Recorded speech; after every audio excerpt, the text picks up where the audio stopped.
അസ്സലാമു അലൈക്കും വറഹ്മത്തുള്ളാഹി തആല വബറകാതുഹു. പണ്ട് ഒരു മാപ്പിള കവി പാടിയിരുന്നു, യത്തീമിൻ കണ്ണുനീർ തുടയ്ക്കുവാൻ മോഹം, എന്നുള്ളം തുടിക്കുന്നു എന്നുമാ നോവി. പ്രവാചകർ സല്ലല്ലാഹു അലൈഹി വസല്ലമ തങ്ങളുടെ യത്തീം മക്കൾക്കായുള്ള അഭയം എന്ന ഹദീസ് പാഠങ്ങളിൽ നിന്ന് പാഠം ഉൾക്കൊണ്ടായിരുന്നു മാപ്പിള കവി ഈ പാട്ട് എഴുതിയിരുന്നത്. പ്രവാചകർ സല്ലല്ലാഹു അലൈഹി വസല്ലമ തങ്ങൾ ജനിക്കുന്നതിന് മുമ്പ് തന്നെ പ്രവാചകർക്ക് പിതാവ് നഷ്ടപ്പെട്ടു. പിന്നീട് തുടർന്നുള്ള ജീവിതം മാതാവില്ലാതെ 4 വർഷം ഹലീമ ബീവിയുടെ കൂടെ കഴിച്ചുകൂട്ടിയെങ്കിലും 6-ാം വയസ്സിൽ മാതാവിന്റെ അടുത്തേക്ക് വന്ന സമയത്ത് അബവായിൽ വെച്ച് മാതാവ് മരണപ്പെടുന്നത് കണ്ണുകൊണ്ട് കാണേണ്ടി വന്നു. പ്രവാചകർ സല്ലല്ലാഹു അലൈഹി വസല്ലമ തങ്ങളുടെ ഒരു അനാഥ ജീവിതം മുന്നോട്ട് പോകുന്ന സമയത്താണ് സനാതനായ അല്ലാഹു സുബ്ഹാനഹു വ തആല പിതാമഹൻ അബ്ദുൽ മുത്തലിബിന് നൽകുന്നത്. 8-ാം വയസ്സിൽ പ്രവാചകർ സല്ലല്ലാഹു അലൈഹി വസല്ലമ തങ്ങൾക്ക് പിതാമഹനായ അബ്ദുൽ മുത്തലിബിനെ നഷ്ടപ്പെട്ടു. തുടർന്ന് കേവലം ഒരു അനാഥനത്തിലപ്പുറം പ്രവാചകർ സല്ലല്ലാഹു അലൈഹി വസല്ലമ തങ്ങളുടെ ജീവിതം എല്ലാ രീതിയിലും ഒരു അനാഥന് സമാനമായി. ഈ ഒരു ജീവിതം എല്ലാ രീതിയിലും അനാഥർക്ക് ഒരു അഭയം തന്നെ. നമുക്കൊരു കഥ പറയാം. ഒരിക്കൽ പ്രവാചകർ സല്ലല്ലാഹു അലൈഹി വസല്ലമ തങ്ങൾ ഒരു വഴിയിലൂടെ നടന്നു പോകും. ആ സമയത്ത് ദൂരെ ഒരാളിങ്ങനെ അടുത്തേക്ക് വരുന്നുണ്ട്. പ്രവാചകർ സല്ലല്ലാഹു അലൈഹി വസല്ലമ തങ്ങൾ വിദൂരത്ത് നിന്ന് അത് ശ്രദ്ധിച്ചിട്ടുണ്ട്.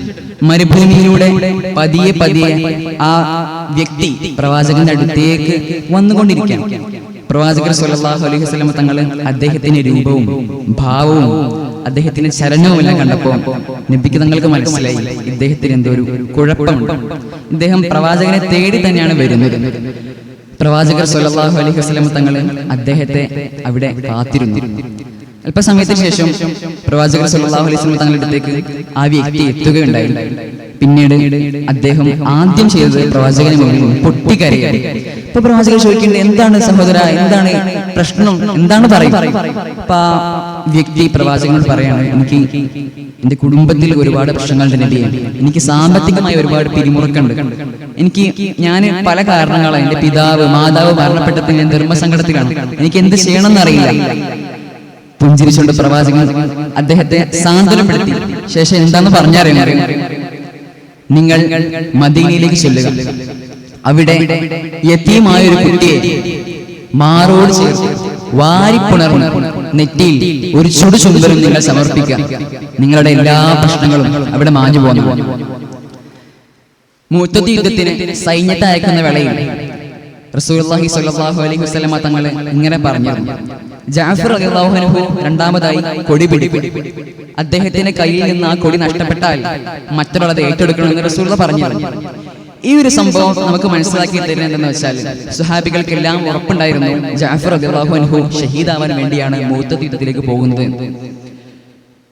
പറഞ്ഞ പോലെ തന്നെ മുഅ്തദ് യുദ്ധം കൊടുമ്പിരി കൊണ്ടു. പിന്നീട് ജഅഫർ റളിയല്ലാഹു അൻഹു യുദ്ധത്തിൽ ഷഹീദായി. പിന്നീട് മദീനയിലേക്ക് തിരിച്ചു വന്ന പ്രവാചകർ സല്ലല്ലാഹു അലൈഹി വസല്ലമ തങ്ങൾ ആദ്യം ചെയ്തത് എന്താണെന്നറിയാം?